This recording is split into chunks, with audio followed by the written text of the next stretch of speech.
et 1959. Il est donc décédé aujourd'hui à l'âge de 88 ans. On termine donc avec notre soirée Grand Doc sur l'équipe 21. Ça commence maintenant. On replonge dans le Tour de France 1986 et ce duel entre Greg LeMond et Bernard Hinault. Ce sont les Grands Docs de l'équipe 21 et ça commence maintenant.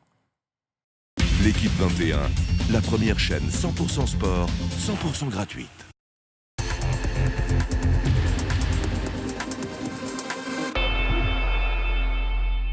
Et il est content, le père Bernard. Il est content. Ah non, ça sera premier Hinault, deuxième LeMond. Tu fais ton premier Tour d'Espagne, tu gagnes ton Tour d'Espagne. Ouais. Tu fais ton premier Tour de France, tu gagnes le Tour de France. Ouais. Dans la tête, pour nous, c'était clair. On avait deux leaders. LeMond qu'on attendait s'il crevait, Hinault s'il crevait qu'on attendait. Greg LeMond, c'est ce que j'ai appelé le nouveau cyclisme. C'est-à-dire qu'il arrive avec sa culture américaine, qui est d'avoir une culture business. Pour moi, il ne peut jamais gagner le Tour de France 85, sauf que j'étais là. Tu veux me dire qu'en 85, il n'a pas la force d'aller gagner le Tour, mais que vous lui avez dit « Ok, vas-y, si tu peux ». Si tu peux, si tu es capable de les lâcher, d'accord. Mais si tu n'es pas capable, tu réfléchis. Tu ne mets pas tout par terre.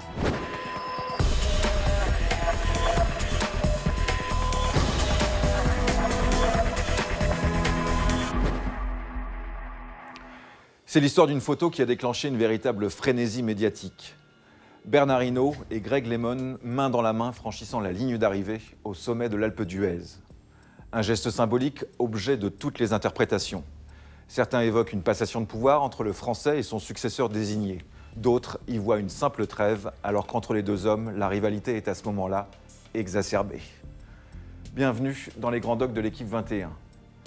D'un côté, Bernard Hinault, 5 victoires dans le Tour de France, record absolu qu'il détient avec les mythes Anquetil, Merckx et Indurain. De l'autre, Greg LeMond, 3 succès sur la Grande Boucle, premier Américain vainqueur sur les Champs-Élysées. 2 grands champions et un affrontement qui fait désormais partie de la légende du Tour. Car pendant 2 ans, les rivaux doivent cohabiter au sein de la même équipe, offrant aux spectateurs un duel épique en 1986. Dans le documentaire que vous allez voir, Patrick Chêne se livre à un travail d'investigation. L'ancien commentateur du Tour part à la rencontre de ces 2 énormes champions et des protagonistes qui ont vécu au plus près de cet événement. Comment la cohabitation s'est-elle vraiment déroulée? Quel a été le rôle du patron de l'équipe, Bernard Tapie? Hinault contre LeMond, parole de Blaireau, l'histoire d'une des plus grandes rivalités du Tour de France. C'est un documentaire de Patrick Chêne. Bon doc à tous. Bientôt le dernier kilomètre pour Bernard Hinault qui est toujours en tête, avec Greg LeMond dans sa roue. Ça y est, dernier kilomètre pour LeMond et Hinault. De toute façon, ça ne fait plus aucun doute. Maintenant, Bernard Hinault va reprendre la 2e place au classement général.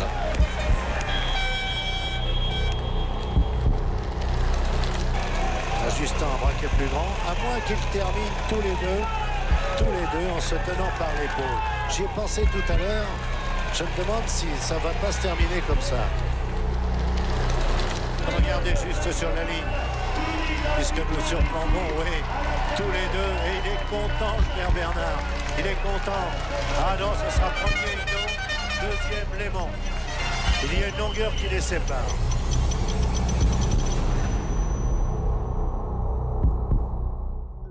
J'aurais tellement aimé y croire en cette image si belle. 2 immenses champions qui arrivent seuls au sommet de la mythique ascension de l'Alpe d'Huez. Nous sommes dans le Tour 86 et ce 21 juillet, on nous raconte la plus belle des histoires. On fait la plus légendaire des photos. Bernard Hinault a gagné son 5e Tour l'année précédente avec l'aide précieuse de Greg LeMond et le Français a promis de renvoyer l'ascenseur à l'Américain l'année suivante. C'est simple, non ? Et voici donc l'apothéose au sommet de l'Alpe d'Huez. Pas vraiment. La vérité est bien plus complexe. J'en ai été le témoin. Je couvre cette année-là mon 6e Tour de France. Je présente le journal du Tour sur la chaîne qui porte encore le nom aujourd'hui désuet d'Antenne 2. Je suis aux premières loges, en quelque sorte, témoin privilégié des exploits de Bernard Hinault depuis des années et tout aussi proche de Greg LeMond, avec qui j'ai tissé des relations de confiance. 28 ans plus tard, je vais retrouver la plupart des acteurs de ce scénario, en grande partie, vous le verrez plus tard, écrit par Bernard Tapie. Voilà qui vous donne une idée du style. 28 ans plus tard, les visages sont à peu près les mêmes. Bien sûr, les corps ont changé, les cheveux ont blanchi, Mais un champion, ça reste un champion. Toujours malin le champion, il ne lâche rien. Mais pour l'heure, installons les personnages.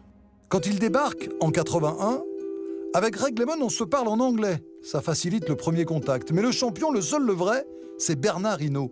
Il fait partie des Français qui gagnent. Platini, Prost, Noah, Hinault, une dynastie. Il a déjà gagné 3 Tours de France, un Tour d'Espagne, un Tour d'Italie. Il s'est offert la plupart des grandes classiques et bien sûr, le maillot arc-en-ciel de champion du monde sous les ordres de Cyril Guimard. Son truc, à Bernard Hinault, c'est la gagne. Rien ne l'arrête, il ne craint rien, ni personne. Tu fais ton premier Tour d'Espagne, tu gagnes ton Tour d'Espagne. Oui. Tu fais ton premier Tour de France, tu gagnes le Tour de France. Oui. La pression, tu connais pas? Non, c'est pas quelque chose qui, en compétition, ça n'a jamais été mon souci, ça. J'ai toujours été au départ d'une course en disant bon, bah, je suis là pour faire la course, je suis là pour gagner, bah, il se passera ce qui se passera. Mais j'ai jamais arrivé en faisant oh, je vais pas gagner. Non, non. Déjà, si tu pars avec le mental de dire je suis là pour gagner, ça a déjà une bonne chance de gagner. Si tu dis je viens vous faire deuxième, bah, tu fais deuxième. Les grands champions, par obligation, sont des hommes qui ont des qualités qui dépassent, on va dire, le commun des mortels. Et Bernard Hinault, ça se sent tout de suite dans son regard, dans sa façon de parler, dans sa façon dans l'effort de crisper la mâchoire. C'est un guerrier, c'est un tueur, mais dans le sens... Dans le bon sens du terme. Seule la victoire l'intéresse et la victoire lui donne la puissance. Et cette puissance, il en a besoin. C'est un gagneur. C'est-à-dire que son objectif, c'est... Il prend le départ, et avec cette phrase qu'il a souvent dite, ils ont 2 jambes, 2 bras, une tête, ils ne sont pas plus forts que moi. Et il disait même, quand je souffre, ils ont autant mal que moi, si ce n'est plus. Donc, dès qu'il prenait le départ, c'était pour aller gagner une course. En 1979, 7 ans avant cette fameuse arrivée de l'Alpe d'Huez, Bernard Hinault gagne déjà son 2e Tour de France. Greg LeMond, lui, est sacré champion du monde junior. Ce succès n'a aucun écho dans son pays, mais Greg LeMond se promet de faire changer les choses en devenant champion du monde un jour, puis en gagnant le Tour. Est-ce que vous êtes un nouveau Bernard Hinault? Je ne sais pas. Bernard est très très bon. Il est difficile pour moi. C'était aussi un vrai guerrier qui avait une autre attitude, bien sûr, une attitude différente de celle de Bernard, une attitude différente de celle de Laurent Fignon, mais indépendamment de son potentiel, et lui aussi du charisme qu'il avait, de ce qu'il dégageait, je l'ai quand même vu une fois mettre une droite dans la figure, pour pas dire dans la gueule, de son directeur sportif. C'était au Tour de Bretagne, au granitier breton. Et Greg LeMond est en position de pouvoir gagner, et son mécano, il a une crevaison, le mécano ne réagit pas assez vite, il prend le vélo, il le balance, c'était dans les monts d'Arrée, et il le balance sur le bord de la route, et là je me suis dit, et il abandonne, il quitte la course, alors qu'il pouvait encore revenir dans le peloton et gagner.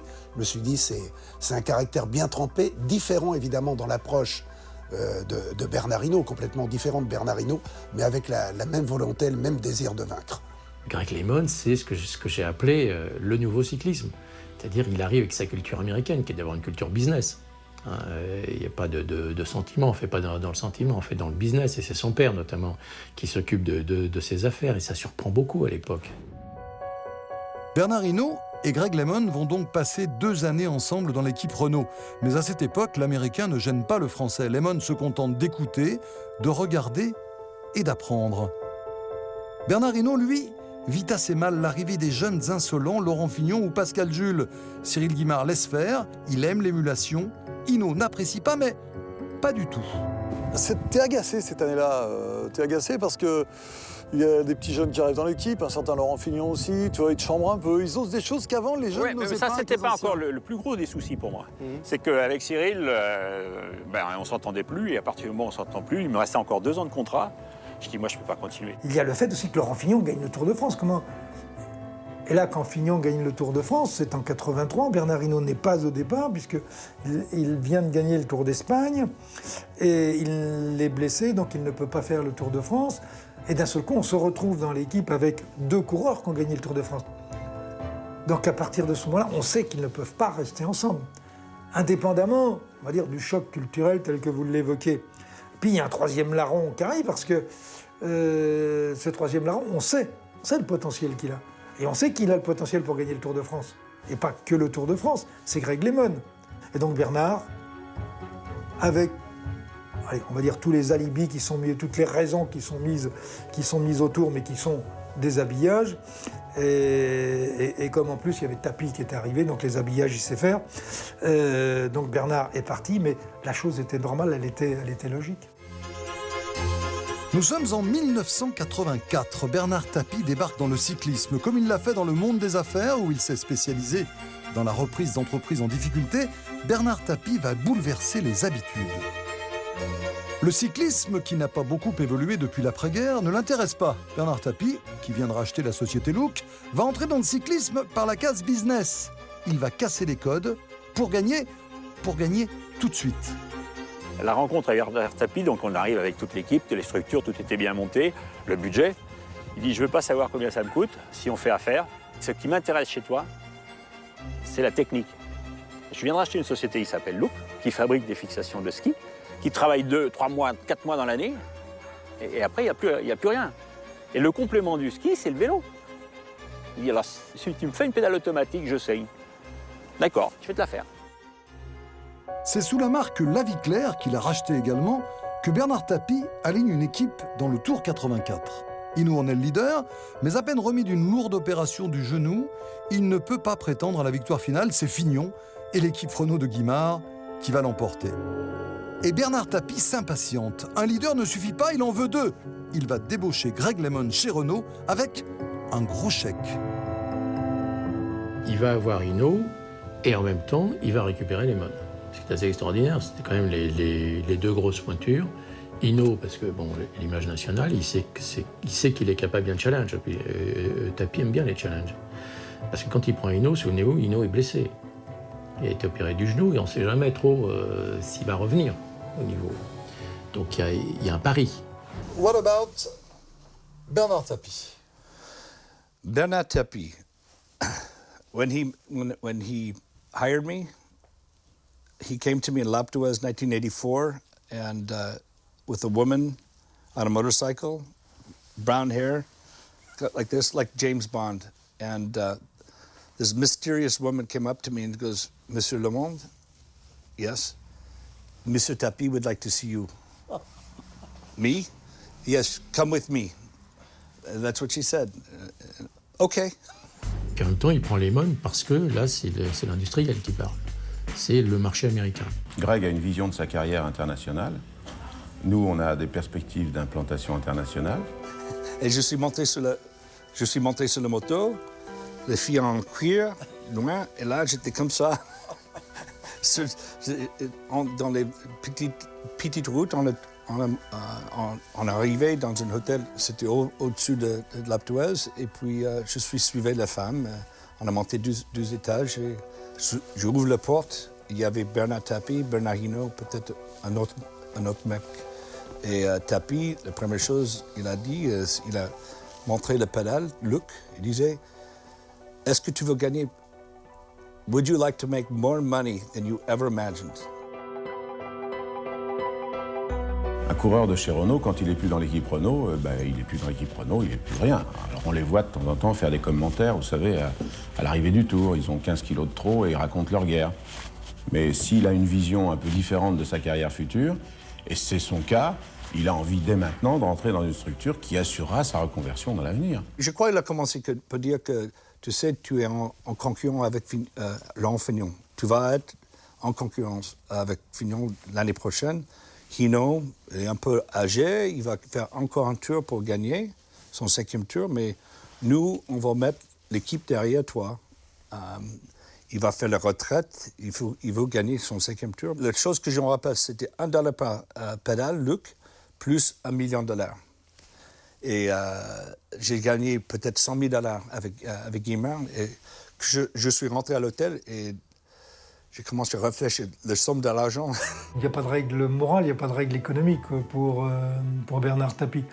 Bernard Tapie veut la meilleure équipe, il va essayer d'acheter tous les joueurs, tous les coureurs qui peuvent lui apporter ce que lui recherche. Bon, je ne veux pas quitter, mais si tu me donnais peut-être 60 000 de plus, 160, je reste.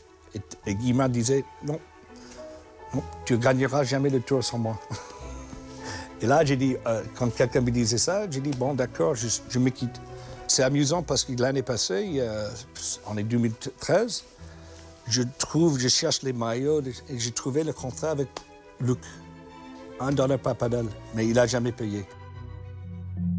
Bernard Tapie n'a jamais payé Greg LeMond, il n'a pas payé Bernard Hinault non plus. Les royalties, promises aux deux champions sur la vente des pédales Look, ne seront jamais versées. Les promesses de Tapie, c'est bien connu, n'engagent que ceux qui les reçoivent. La cohabitation entre les deux champions peut commencer. Dans le Tour 85, les rôles sont bien définis. Hinault, c'est le leader. Greg LeMond, c'est un équipier, de luxe certes, mais c'est un équipier. L'enjeu est clairement défini. Bernard Hinault doit entrer dans l'histoire en gagnant son 5e Tour de France, comme Anquetil et Merckx. Et il se passe sans heurts jusqu'à la 14e étape. Moi, je me souviens d'une image, avant de parler du résultat, c'est un certain Bernard Hinault, Courforiel à Saint-Étienne, avec une belle image signée Bernard Berlier, du sang qui coule, qui casse le nez à l'arrivée de Saint-Étienne. Oui, j'avais fait le travail pour Greg, pour qu'il se rapproche de la 2e place. Et dans le sprint, je me suis fait un peu balancer, quoi. Et sur le moment, bon, je dis, c'est pas grave, hein, j'ai fait ça, je dis, bon, la tête, elle est pas cassée. Ça pissait le sang un peu, c'est sûr. Mais c'était pas plus important. Mais c'est le lendemain, et les 2 jours qui ont suivi, parce qu'il faut éliminer toutes les tumeurs que tu as, donc tout ce sang qui est mort, on appelle ça du sang mort, et qui l'élimine, c'est le foie. Donc c'est une surcharge de travail, et il a fallu que ça passe, et bon... Dans l'Uzardiden, tu avais été un peu en difficulté, et si je me souviens bien, il y avait un certain Greg LeMond qui avait dit « Si j'avais attaqué là, si on m'avait autorisé à attaquer, je gagnais le tour. » On l'a autorisé. Il ne faut pas qu'il oublie ça. Il a demandé, il a dit « D'accord, une seule condition, c'est que tu lâches tout le monde. » Et il n'a pas pu les lâcher. Et qui a été lâché après, c'est lui. Donc il mettait en péril et le maillot jaune que j'avais, et l'équipe, parce qu'il n'y a pas que moi dans une équipe, c'est tout le monde. Quand tu es leader, tu finis le travail des autres. Il ne faut pas oublier ça. Tu veux me dire qu'en 85, il n'a pas la force d'aller gagner le Tour, mais que vous lui avez dit « Ok, vas-y, si tu peux. » Si tu peux, si tu es capable de les lâcher, d'accord. Mais si tu n'es pas capable, tu réfléchis. Tu ne mets pas tout par terre.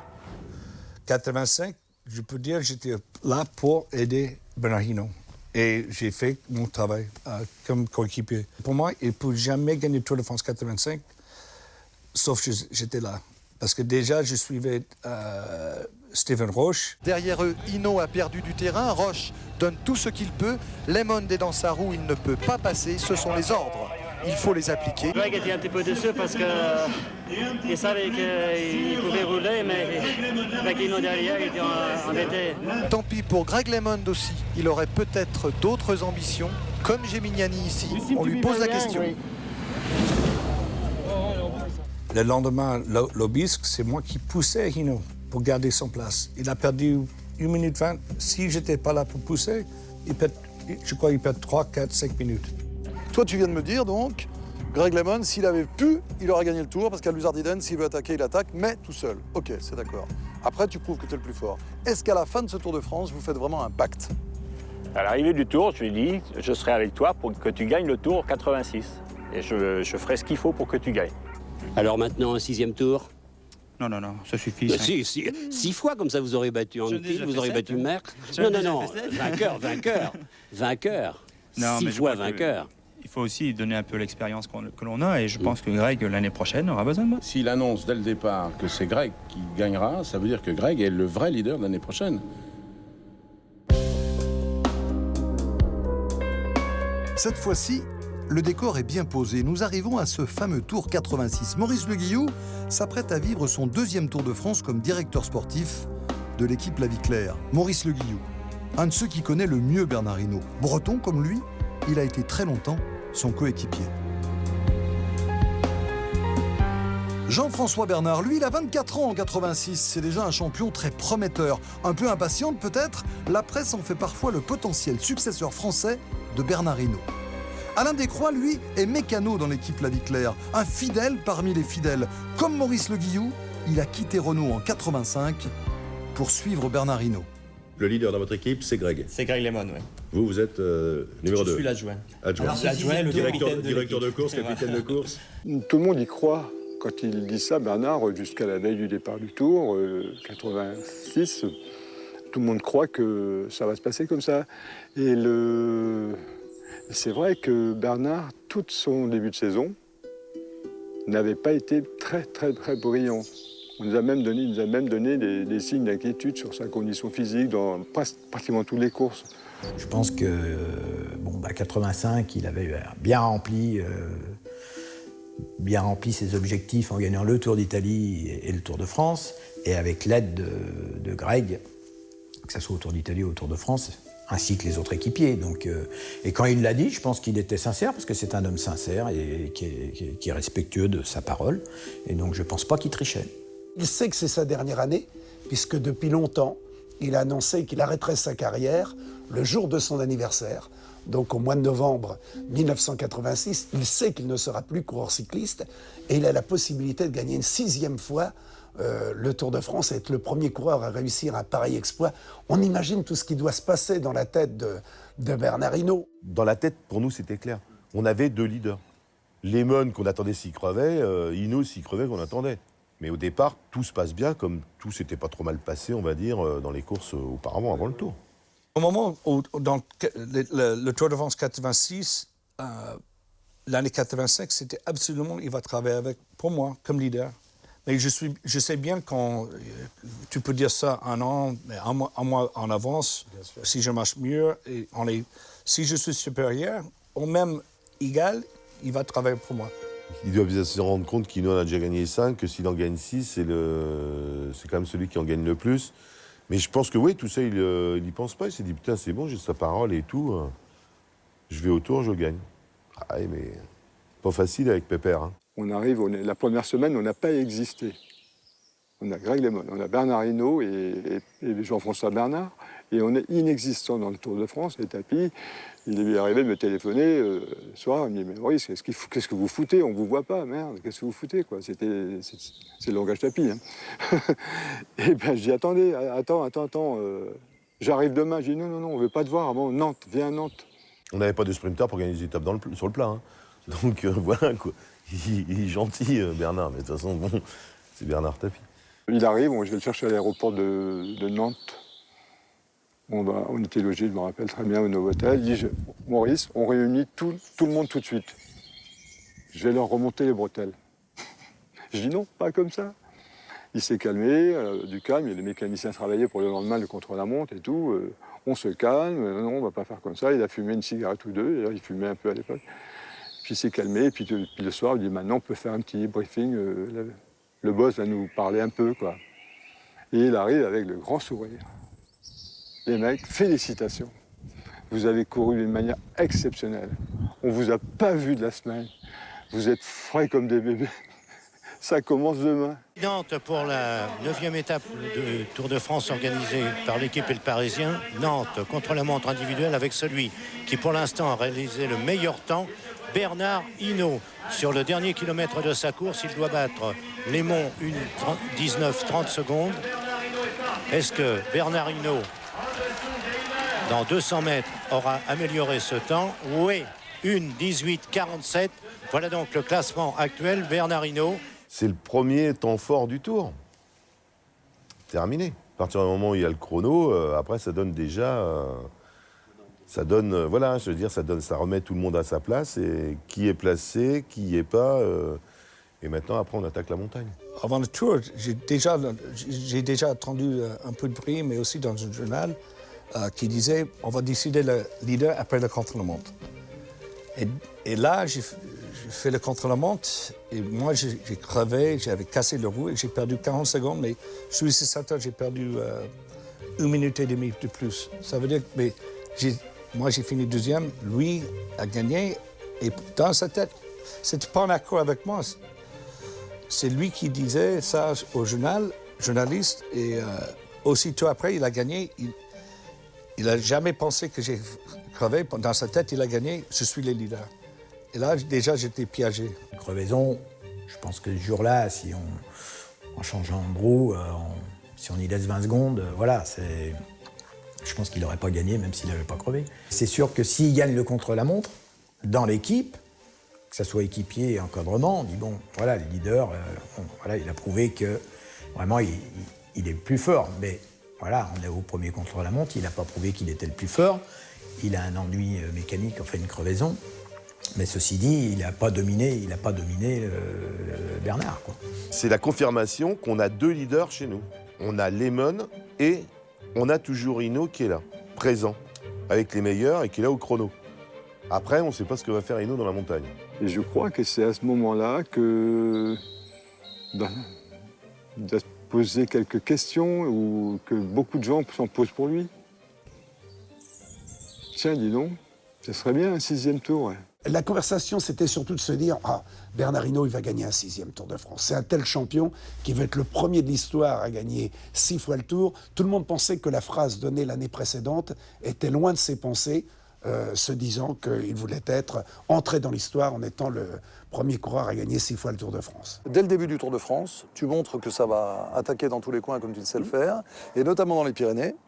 Et tu attaques tellement bien que tu as 5 minutes d'avance sur Greg LeMond, à qui tu as dit qu'il allait gagner le Tour. Bernard Hinault qui se trouve en tête en compagnie de son coéquipier Jean-François Bernard, qui est l'une des révélations de cette saison, alors que nous avons ici en 2e position, vous apercevez l'Espagnol Pedro Delgado, l'une des révélations de ces dernières années au Tour de France. Ces 3 hommes se sont échappés peu après Aramitz à la faveur d'une accélération de Jean-François Bernard. L'idée, c'était d'obliger les autres à travailler. Les Phil Anderson, Roche, Delgado, Millard, il y avait encore d'autres. Le but, c'était ça. Et moi, quand je pars, je pense que tout le monde va se mettre à rouler, quoi. Et là, moi, je suis devant et il me dit accélère. Donc, j'accélère et tout, il se retourne, il y a un trou. Et là, il me dit vas-y, roule à fond. Il dit on fait le sprint. On roule à fond, on fait le sprint, on finit le sprint. Là, on voit revenir Delgado, Brockink. Je crois qu'on est que tous les 4, non? Je ne sais plus s'il y en a un autre encore. Enfin, on se retrouve là et regarde, et le peloton, ça bouge pas et tout. Il me dit roule à fond. Donc je roule à fond. Je ne vais pas me poser de questions. Moi, je ne vais pas me poser la question de savoir si je dois attendre Lemon ou pas. Hinault me demande de rouler à fond. J'ai 24 ans, je roule à fond. Hein. On n'avait jamais demandé à Bernard d'attaquer dans le premier col. Dans la première étape des Pyrénées, ça ne servait à rien. Et surtout pas d'attaquer et de rouler avec un adversaire de la taille de Delgado. Lui attaquait dans le ravitaillement, avant le ravitaillement. Et moi, j'ai vu les Français, même Jean-François Bernard, ils ont discuté avec l'Espagnol. Mon équipe, ils ont discuté avec les Espagnols. Il y a une attaque dans le ravitaillement. Et là, tu n'attaques jamais dans le ravitaillement. C'est jusqu'avant. Et puis, j'ai pris le musette. Et déjà, il avait 3-4 minutes en avance. Et Greg, on communiquait et dit « Maurice, qu'est-ce qui se passe? Je ne comprends pas, Bernard, pourquoi lui, il fait ça? Pourquoi ?» Ce que je me dis déjà, c'est qu'il est en train d'enflammer le Tour avec le public, parce que c'était extraordinaire. Parce que bon, Bernard Hinault, français, plutôt en fin de carrière, parce qu'il a quand même annoncé que 32 ans, c'est sa dernière année, et puis là, il part seul, avec Delgado, dans une aventure, première étape pyrénéenne, et puis il fait un écart extraordinaire. On a tous la chair de poule, quoi. Moi, je suis derrière en voiture, c'est la chair de poule, quoi, de voir ce champion réaliser, d'attaquer comme ça. C'était l'agressivité sur le vélo, le masque du champion que l'on connaît. C'est extraordinaire, quoi. Je crois qu'à un moment, ils avaient 7-8 minutes d'avance sur le... Et à ce moment-là, Greg est ressorti derrière. C'est dangereux ce qu'il fait, mais... on va le chercher. Oui, il est normal que ces deux hommes s'en aillent ensemble sur la fin. Mais c'est un jeu dangereux que pratique là Greg LeMond, parce que du même coup, il peut provoquer un regroupement sur Bernard Hinault et Delgado. Mais ne l'oublions pas que l'un et l'autre veulent gagner le Tour de France. On montait la Mairie Blanche. Et là, il y a des télévisions, lui, maillot jaune, moi derrière, qu'est-ce que je fais? Je vais être tué par le public. Et à la fin, Hinault était tellement fâché, on était pratiquement dans un bagarre mano-mano, comme ça. Et là, cette soirée-là, à ce moment-là, on n'a pratiquement pas discuté. C'est la preuve qu'il voulait gagner le Tour, alors si. Absolument, absolument. Et à l'arrivée, il a demandé, à juste titre, des explications. Et nous, enfin moi en particulier, et Paul Cauchy, nous n'étions pas très heureux que Bernard, en plus, bon, il prend le maillot, ok, mais en plus il laisse la victoire d'étape à Delgado qui n'avait jamais participé à l'échappée. Hinault Delgado, pas de fleurs, c'est Delgado qui l'emporte, deuxième Hinault à 10 mètres. Quand tu prends 5 minutes d'avance dans les Pyrénées, alors que vous avez le fameux accord et que tu dis que Greg LeMond va gagner ce Tour de France, tu comprends que Greg ne comprenne rien à ce qui se passe? C'est normal. Mais moi, dans ma conscience professionnelle, à partir du moment où je lui ai donné ma parole, c'était fait, quoi. Il n'y avait pas de quiproquo là-dessus, quoi. Mais il a quand même 5 minutes dans la vue. T'as attaqué, t'as pris 5 minutes. Lui, 5 minutes, c'est quoi dans un Tour de France? Si vraiment tu veux ne pas faire la course, tu le laisses revenir, hein. Bah, le soir, c'est de la soupe à la grimace, bien entendu, parce que Hinault a 5 minutes d'avance, que LeMond se dit, voilà quoi, là j'ai tout faux. Et maintenant c'est lui qui est devant, et on est en France, c'est Hinault. Ça va être compliqué, quoi. Ce jour-là, il ne s'est pas comporté comme quelqu'un qui veut favoriser son équipier et gagner le Tour. Ce qui a créé, cette étape-là a créé la scission dans l'équipe totale, déjà. Le Tour est fini. Il a 5 minutes d'avance sur LeMond. Il fait la faute qu'il ne faut pas faire. On la connaît par cœur, la réunion du lendemain matin. On est réunis et la seule chose qu'on dit, surtout, Bernard, tu attaques pas. C'est la première chose. Tu restes dans le peloton, de toute façon, faut suivre. T'as juste à suivre. Et d'un seul coup, bam, il s'en va. Sur le coup, on s'est dit, c'est pour rigoler, enfin bon, voilà quoi, il fait ça, on lui a dit de pas le faire.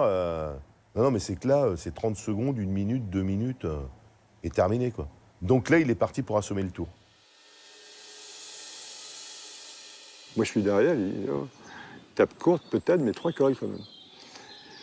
Et je lui dis, maintenant, il y a eu 7 ou 8 coureurs derrière toi qui s'étaient regroupés. Il est poursuivi par un groupe de 5 hommes, mais 2 de ses coéquipiers parmi eux. Zimmermann, le Suisse, Millard, Herrera et les 2 équipiers en question, Lemon et Amstel. Il dit, je vais le mettre à un quart d'heure. Ah oui. C'est possible qu'il l'ait dit à Maurice, en disant du genre, bon, il va voir qui je suis. Encore. Ce genre. Mais le problème, c'est que ça n'a pas marché, quoi. Je vois le moment où Hinault est rattrapé par LeMond et au pied de Aluchon, juste avant l'attaque de Super Bannière. Et Super Bannière, c'est le bagne là-haut. Parce que tu vois le haut, mais t'es pas arrivé. Et là, lui, il a vu, je pense que c'était certainement une de ses journées les plus dures dans le Tour mentalement, parce que bon, là, tout s'écroule. Zimmermann part seul. Et Hinault éprouve quelques difficultés à suivre. Voilà des moments d'angoisse qui vont commencer pour ses supporters. Il n'a pas pu prendre les roues. Et tout le monde se dit, à l'arrivée, il va prendre un quart d'heure. Il va prendre 10 minutes, lui, dans la vue. Coup de Je me fringale, demande s'il a été assez prudent tout à l'heure. ça ne pardonne pas le coup de fringale. Que ce soit un champion hors du commun comme Bernard Hinault, là on est tous sur un pied d'égalité. Moi, j'ai pris un petit coup de fringale, même un bon coup de fringale dans la vallée de Luchon. Ils sont passés.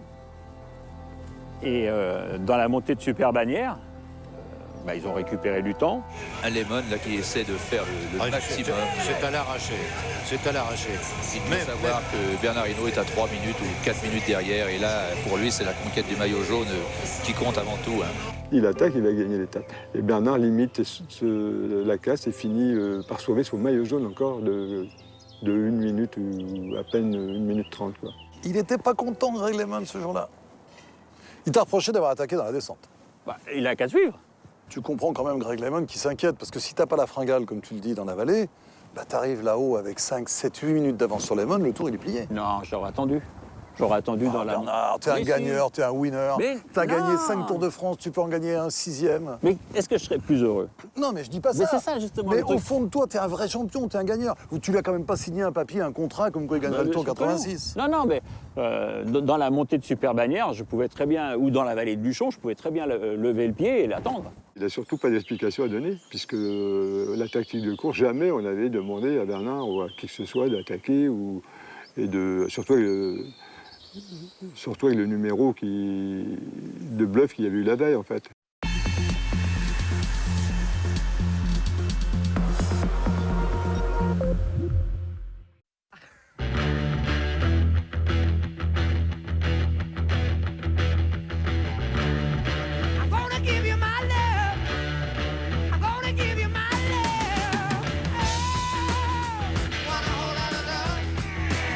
Dior Homme, le parfum, par Christian Dior. On s'est rencontrés il y a 6 mois. Entre nous, depuis le début, c'est tout simple. Une confiance immédiate. On a appris à se connaître. J'ai été conquise. Les petites attentions. Je suis très sensible à ça. On est vraiment connectés. J'aime ma banque. Fortunéo. Florent Manodou, quel est le secret de votre performance? La préparation. Pour une préparation optimale, découvrez le nouveau déodorant Williams Invisible. Efficacité 48 heures non-stop. Sans alcool et anti-trace. Une innovation Williams, expert de la peau des hommes. Williams, la préparation, c'est le résultat.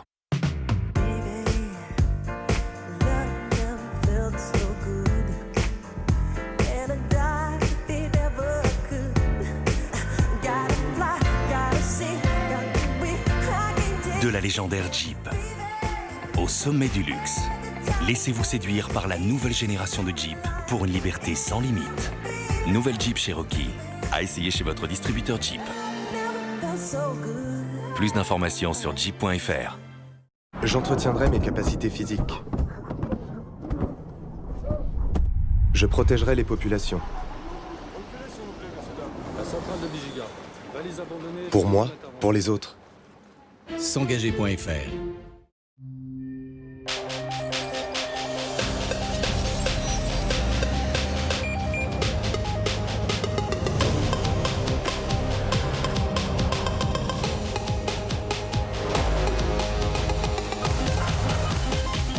Nouveau Nissan Juke, un caractère à toute épreuve.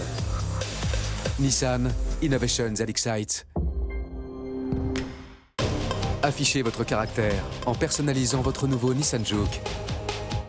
Contact suivant. Le suivant, c'est Guylaine. Non, attends, là tu as passé le docteur Berger. Ah non, lui, je le mets pas. Ah, pourquoi? Ne faisons pas perdre son temps au jeune homme. Ah non, mais il n'y a pas de problème, madame. J'ai tout mon temps pour vous. N'oubliez pas de mettre aussi votre numéro. Même avec notre nouveau forfait à 3,99 € par mois, nous serons toujours là pour vous rendre service. La Poste Mobile, la confiance dans votre mobile. Good Game Empire. Gouvernez votre royaume et érigez un puissant château. Protégez votre peuple et préparez-vous à la guerre. Formez des alliances et partez au combat. Jouez à Good Game Empire sur empire.fr. Les mecs, je crois que j'ai vraiment trouvé la meilleure appli pour parier. Ouais, c'est ça. Et puis ton chat, il s'est mis à la muscu.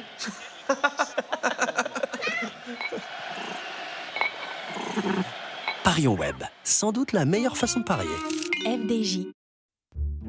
Parfois, certaines choses peuvent venir gâcher vos moments de complicité, comme les problèmes d'érection ou les troubles urinaires liés à votre prostate, comme les envies pressantes et fréquentes. Quels qu'ils soient, ignorer ces problèmes n'est pas la solution. Libérez-vous. Parlez-en à votre médecin. Monsieur Robin, c'était bien un problème électronique. Hein. Oh non, mais je vais en avoir pour 150 € là. Oh là, attends. 200? Oh là, mais vous en êtes très très loin. Monsieur Robin, 29 €. C'était juste un défaut de calculateur. N'empêche, vous n'avez pas deviné. Hein. Dans tous les centres Speedy, nous nous engageons à ne remplacer que ce qui est nécessaire. Va donc chez Speedy. Speedy. Pour vos vacances, le pack vidange plus recharge clim à partir de 99 €.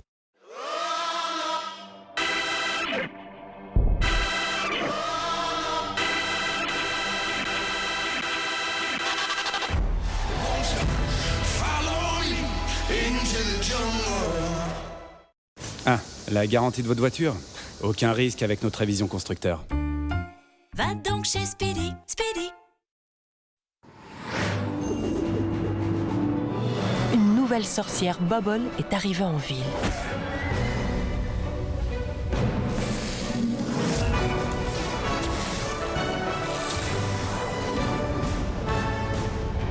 Nouvelle sorcière, nouveau tour.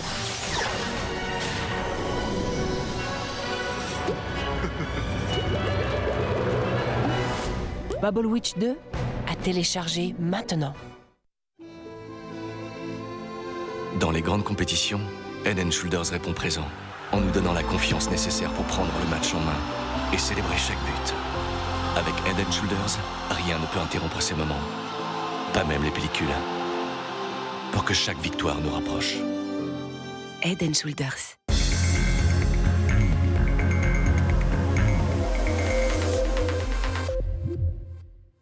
Parlons d'une étape qui compte, donc. C'est l'étape qui arrive à Gap et qui repart de Gap le lendemain matin. Qu'est-ce qui se passe à cette époque? L'ambiance est terrible dans l'équipe. Ah oui. C'était terrible, mais c'était le même. Cette étape à Gap, c'était le même type d'étape à Pau. Dans l'échappée, c'était Hinault, Jean-François Bernard, il y avait Nicky Rutiman, il y avait 4-5. J'avais pas d'équipier qui roule avec moi, j'étais tout seul. Encore, je suis piégé, et j'ai dit, putain, encore, je suis comme ça. Et à un moment, j'ai dit, ça a arrêté. J'ai approché Robert Miller avec Panasonic. J'ai dit, Robert, je suis buzzé. Est-ce que tu peux avoir ton équipe qui roule? Et si on est ensemble, dans la montagne, je te laisse gagner. Comment dire, je fais pas de course. Il a dit, d'accord. Mais là, ce jour-là, quand on a rattrapé l'échappée, Nicky Rutiman, il disait, je suis désolé. J'étais obligé à rouler parce que Hinault disait, si tu ne roules pas, tu rentres chez toi. C'est moi le boss. Et là, quand je suis arrêté, quand je suis fini l'étape, on a monté à l'hôtel et j'ai dit à Hinault, tapis, j'ai dit, je rentre. Vraiment, je quitte le Tour cette jour-là. Dans ma tête, j'ai dit, c'est fini. Le Tour de France va être perdu pour nous. C'est ce qui va arriver. Je ne sais pas si je peux continuer cette course. Je pense que ce soir, nous devons tout mettre sur la table. Et Tapi disait, il a assuré, t'inquiète pas, Hinault est pour toi. Il va rouler pour toi. J'ai un gros faible pour Bernard Hinault, parce que je l'aime, parce qu'il est français, parce que ça me ferait plaisir qu'il gagne un 6e Tour de France, alors que Greg a encore le temps. Mais on a accepté l'idée. L'année dernière, Greg s'est sacrifié pour Bernard. Cette année, on a promis à Greg qui serait co-leader et qui ferait son tour pour le gagner. Et on a comme objectif que le meilleur gagne. Et je suis sûr que c'est le meilleur qui gagnera. Bernard Tapie, en plus, il y avait un certain... Vous savez, c'est pas faux, il avait pour Look des intérêts aux États-Unis. Et donc, c'était pas inintéressant que, pour la première fois, un Américain gagne le Tour de France en faisant la promotion des produits Look.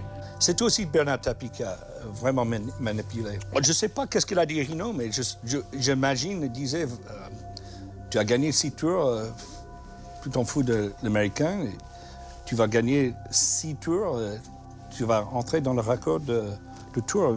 Même moi, j'ai dit, d'accord, je comprends. Je suis un Américain, mais c'est pas correct, mais je crois que c'était la mentalité de Tapie. C'était plutôt...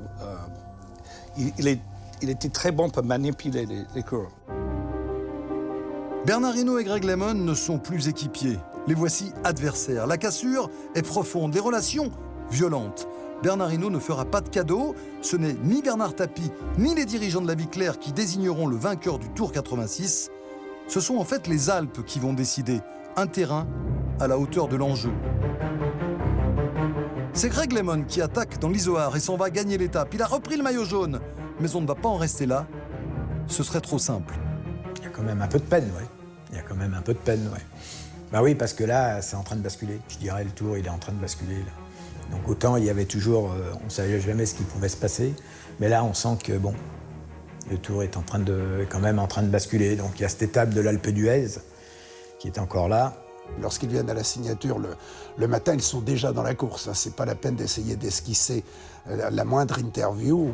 On sait déjà qu'ils sont dans le tour. Et puis maintenant, c'est un bras de fer entre les deux. Ce matin, l'état de santé de Bernard Hinault inquiète. Son mollet douloureux, soigné au laser ce matin et qui lui faisait donc mal hier, va-t-il tenir aujourd'hui? Pour moi, peut-être il avait mal au genou, mais c'était pas si mal qu'il a, il a fini l'étape avec moi en Lap d'Ouest. Hinault va démarrer pour obliger Zimmermann à produire l'effort. Lemon connaît Bernard Hinault, il le laisse faire, il n'a qu'à surveiller Zimmermann et Hinault va redescendre seul vers Saint-Jean-de-Maurienne. Il a encore titillé un petit peu là, donc il est parti et après Greg est revenu. Lorsque Bernard Hinault va arriver au ravitaillement, on prend soin de savoir ce qui se passe derrière. Eh bien, Lemon, Bauer et Ruiz Cabestany vont rejoindre Bernard Hinault. Et quand tu retrouves Hinault, qui est parti donc soi-disant en éclaireur pour que tu contrôles Zimmermann, quand tu le retrouves, tu lui dis quelque chose? Elle était surprise. Il ne savait pas. Moi, je suis arrivé très très vite. J'étais vraiment en bonne condition. Zimmermann, on ne l'a pas lâché dans la montagne. Le galibier, il l'a monté avec nous. Hein. Donc, on l'a attaqué dans la descente. Donc, ça, pour certains, ça paraît bizarre, mais nous, dès qu'il y avait une faille quelque part, on en profitait. 2 hommes en tête, les deux mêmes que tout à l'heure. Faut-il vous rappeler leur nom? Bernard Hinault, à gauche, Greg Lemon, à droite. Il compte 4 minutes 30 sur Zimmermann. Grand exploit des deux. C'est là ils creusent, c'est là qu'ils mettent le chaos à Zimmermann. 5 minutes. J'ai commencé à rouler et je vois que je commence à lâcher Hinault. Hinault, il disait, il faut attendre, il faut moins vite, j'ai mal au genou, il faut que tu reposes derrière. Quand Zimmermann il revient, tu peux attaquer. Et j'étais toujours... j'ai dit OK.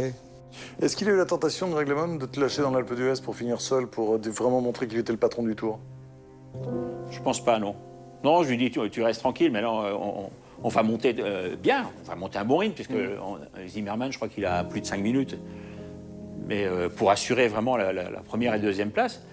Et après, bon, quand on arrive en haut, je dis, je gagne. C'est Tapi qui approchait et disait, tu sais, Greg, c'est fini la course, et tu as gagné le Tour, laissez Hinault gagner, laissez-lui monter le Tour, l'Alpe d'Huez, comme une chose historique, mais aussi pour l'honneur de Bernard Hinault. Greg, donc, en étant dans la deuxième position derrière Hinault, il a déjà l'hostilité du public, toute la montée, des centaines de milliers de personnes, suceurs de roues et tout. Et Bernard, ouais, lâche-le, enfin bref. Un Lemon qui n'a pas l'air très à l'aise quand même. Hein. C'est bien mon sentiment, je vous le disais depuis 5 minutes.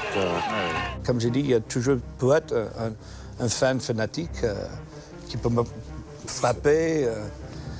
Et finalement, aux derniers 500 mètres, j'étais comme ça. J'étais, c'est fini. Quand est-ce qu'elle vient l'idée d'arriver main dans la main? C'est spontané comme ça, dernier moment? Et son dernier mètre? Vous en parlez pas dans la montée, jamais? Non. Qui a l'idée? Je pense que c'est moi. J'ai approché Bernard, j'ai dit, bon, tu vas gagner l'étape, je suis content, félicitations. Parce que bon, je suis devant, et en même temps, je me retourne, et puis je lui prends la main, et on la lève ensemble. D'abord, il te tient un peu par l'épaule à un moment. Oui, c'est possible, ouais. Il te prend un peu par l'épaule, bah oui, après il s'écarte, et après tu lui prends la main. Voilà.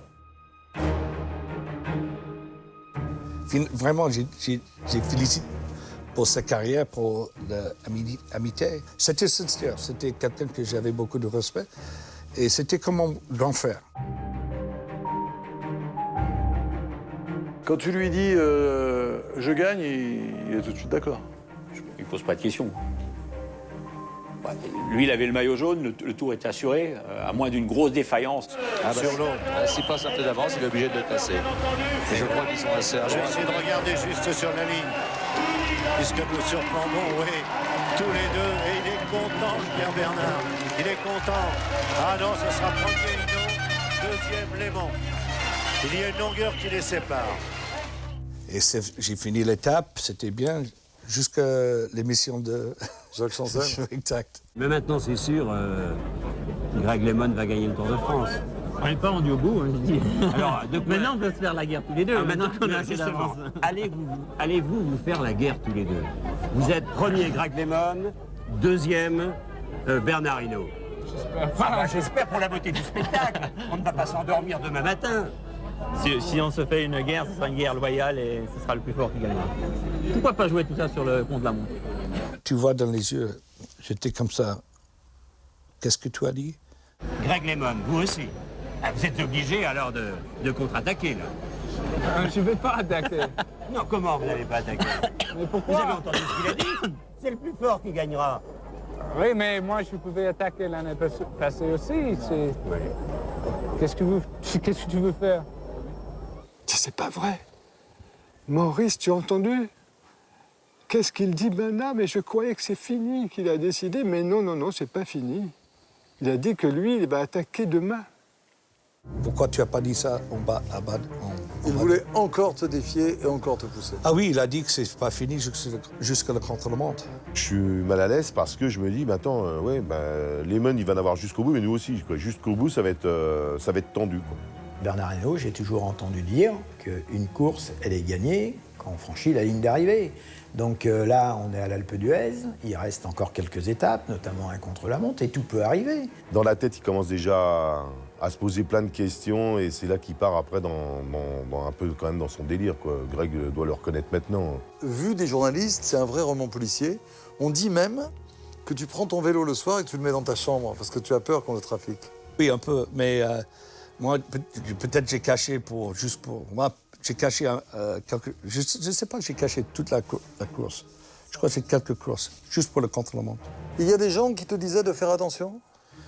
Oui, à la veille de le contre-la-montre à Saint-Étienne, j'étais avec ma femme, ma mère, père, à l'hôtel Sofitel, et Jacques Godet, c'était le père de, comment on dit ça, le père de Tour de France. Il était très gentil, mais il disait, Greg, je suis vraiment content que tu peux peut-être gagner le Tour. Ça va être une grande chose pour le vélo, pour le cyclisme mondial.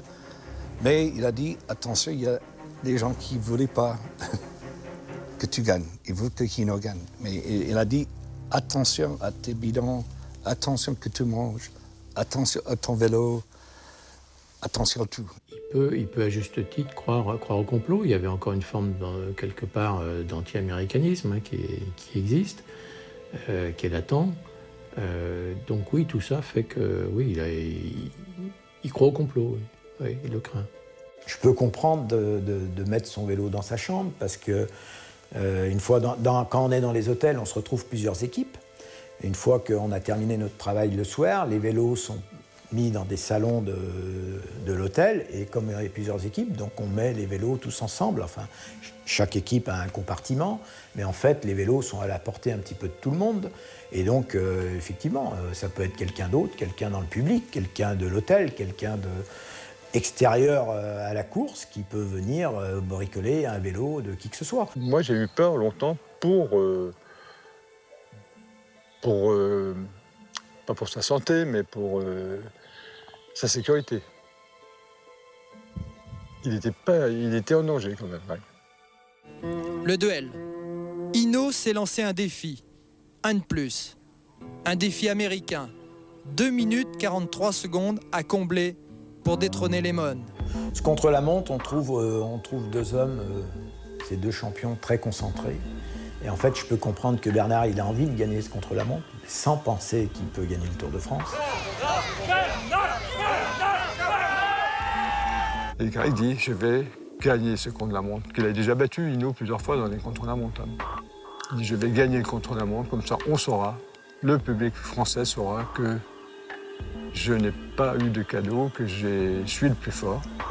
Hinault, même repoussé, le repousserait quand même dans ses derniers retranchements jusqu'au bout, pour voir s'il était vraiment capable d'assumer son rôle de leader jusqu'au bout. Et puis Bernard l'a fait jusqu'au bout.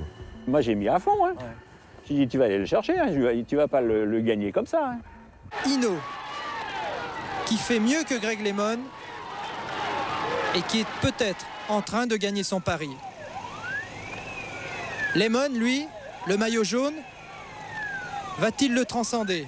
Il est tombé dans un virage en virant à droite, là. Ça te fait marrer? Bah oui.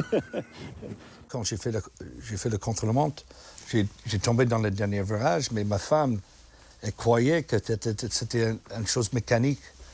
Et il pleurait, elle croyait que c'était vrai. J'allais trop vite dans les virages. Et c'est là que sa femme et puis sa mère ont dit « Ouais, vous avez tiré la boîte des pédaliers, vous avez fait tout vous faire tomber. » Je dis « Mais non, on n'y touche pas.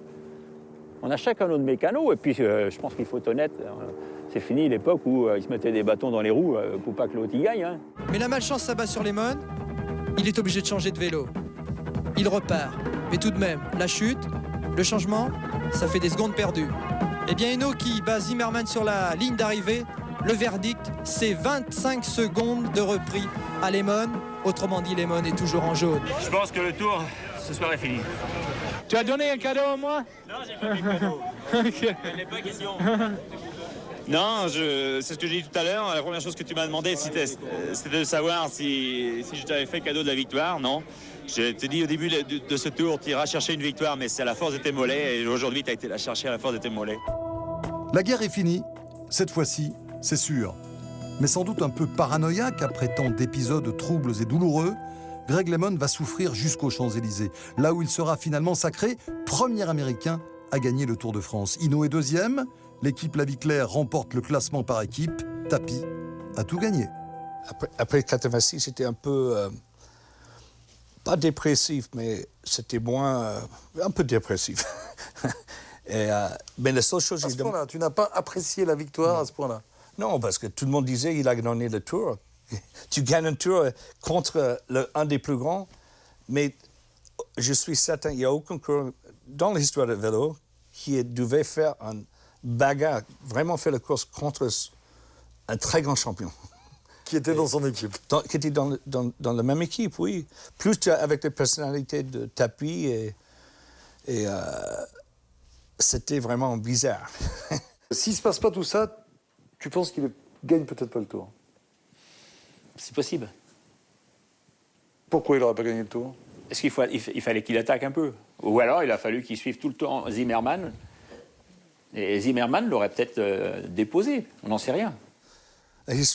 Maintenant, pour une histoire comme un film ou un livre, c'est bon. Mais à la moment, c'est ta vie. Et quand tu es dans une situation avec des gens qui manipulent, c'est difficile. Ça touchait beaucoup.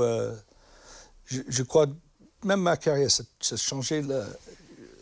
J'avais moins confiance en les gens, mais toujours naïf. Tu as une preuve, tu m'as dit, j'ai la preuve que j'ai été loyal. C'est que si j'avais voulu le battre en 86, quand j'ai 5 minutes d'avance, il suffit que je me mette dans sa roue, et jamais il me reprend 5 minutes. Raconte-moi ça. Mais oui, c'est assez simple. Si le lendemain, au lieu d'aller de repartir dans la descente et d'aller faire ce raid en montant le col de l'Aubisque, l'Aspin et après le Peyresourde, si je reste tranquille, je ne vois pas comment il aurait pu me lâcher. En sachant que dans l'arrivée à Super-Bagnères, je lui reprends quand même 1 minute en 5 km, donc j'étais pas si naze que ça. Aujourd'hui, si tu croises Bernard Hinault, est-ce que vous parlez de ça? Non, mais j'écoute. J'étais avec lui à l'Aptoise. J'ai dit, il disait la même chose qu'il a dit à toi, il a fait ça comme ça, mais je crois vraiment, c'est vrai, il a peut-être fait comme ça, mais il savait bien qu'il me mette dans une situation impossible. Je gagne. Il n'y a aucune chose. Lui, il n'avait rien à perdre, j'avais tout à perdre. Moi, je pars du principe que dans la compétition, tu te bats comme un chiffonnier. Tu te bats parce que c'est la compétition. Mais la compétition finie, tu dois être capable de manger ensemble. Et puis de rigoler. Et de dire, t'as vu la branlée que t'as pris aujourd'hui? Et tu lui réponds, non, non, demain, c'est toi qui vas en prendre une. Et c'est ça le plaisir du jeu, le plaisir de la compétition. À 19 ans, je suis passé pro avec Bernard Hinault. C'est comme tu passes pro avec Eddie Merckx. Mais Guimard disait que tu vas être le prochain Hinault, et quand tu fais ton premier Tour de France, tu dois faire pour gagner. Mais pour moi, c'était toujours dans l'ombre d'un grand. Et je crois que ça a changé mon la façon que je cours, même comme j'étais moins agressif, peut-être à cause de relation avec Hinault, c'était comme ça. Il fallait tuer le père. Oui, exactement. Je devais tuer le père. Est-ce en gagnant un tour où c'est toi qui attaques tout le temps, est-ce qu'il a gagné ton respect quand même? Mais tu dois toujours respecter tes adversaires et tes équipiers, parce que là, c'était un équipier, un leader dans l'équipe, et ça avait été, dès le départ, quand on l'a engagé, on savait pourquoi. C'était pour être un co-leader, donc le but, c'était que l'équipe gagne, quel que soit le coureur, mais pourvu que l'équipe gagne. Et je pense qu'on a réussi. Je suis un type comme ça, je suis souvent très fidèle, et quand je dis je vais faire ça, je vais faire ça. Et ça, c'est la chose qui est naïve, parce que je crois que les gens travaillent comme ça. Maintenant, je sais que c'est pas comme ça la vie. Mais il faut associer avec des gens qui disent ça, tu peux compter sur les mots. Les mots? Les mots, oui. La parole? La parole, oui. Finalement, les personnages de ce film ne nous ont pas vraiment surpris. Hinault, fidèle à lui-même, le champion dans toute sa dimension, jamais, quoi qu'il en dise, il n'a rien lâché. Bernard Tapie aux commandes, avec ce cynisme et cette malice qui le caractérise. Et puis Greg LeMond. Il y a peut-être laissé une part de son enfance. Greg le naïf laisse place finalement à LeMond le guerrier. Et la boucle est bouclée.